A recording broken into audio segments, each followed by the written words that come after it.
your father and your mother's presence is very much here in a number of ways that we've already discussed, but tell me about the bottle tree in the back. Oh, well, the bottle tree is really dedicated to them. It's a remembrance tree in the sense that the tradition of creating bottle trees as places of remembrance. And very often one will just get any bottle and put it on the tree. I have carefully avoided doing that. What I did was to go back to North Carolina, to our home site, and I don't know whether this is some ritual that they don't know why they did it or what, because I think there are a lot of things in African American culture that have not been defined, that we don't know why we do them. But always, they buried their bottles at the foot of a tree.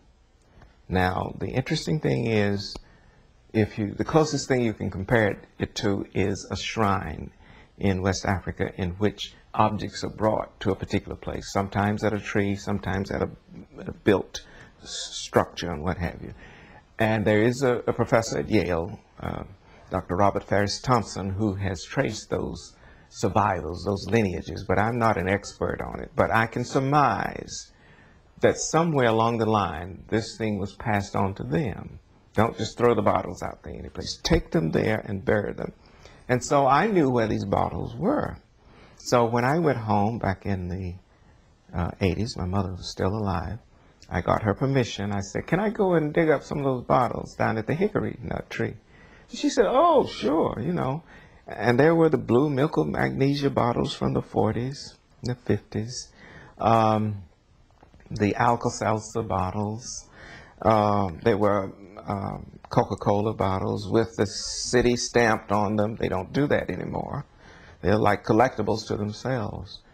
The knee-high bottles, the Royal Crown. So I collected a whole batch of these things and brought them back. And I thought, well, they drank from these bottles. They took medicine from these bottles. So if there's anything like spiritual regeneration, it will take place here, because these were their objects. And they put them all in this one pile for some reason. Maybe they didn't know why, but there was a reason why they put them there.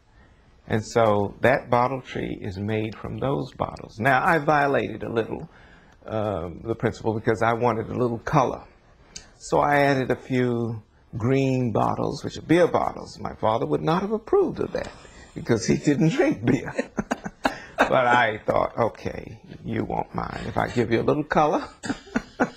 So the bottle tree, when people come in, and they very often come to the yard, they say, can we see your tree, your bottle tree?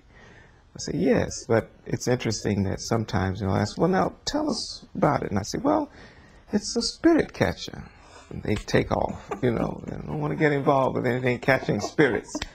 But for me, it's not ritualistically symbolic. It is something that comes to me out of tradition and memory. And to a certain extent, I do feel like I'm kind of memorializing them that way.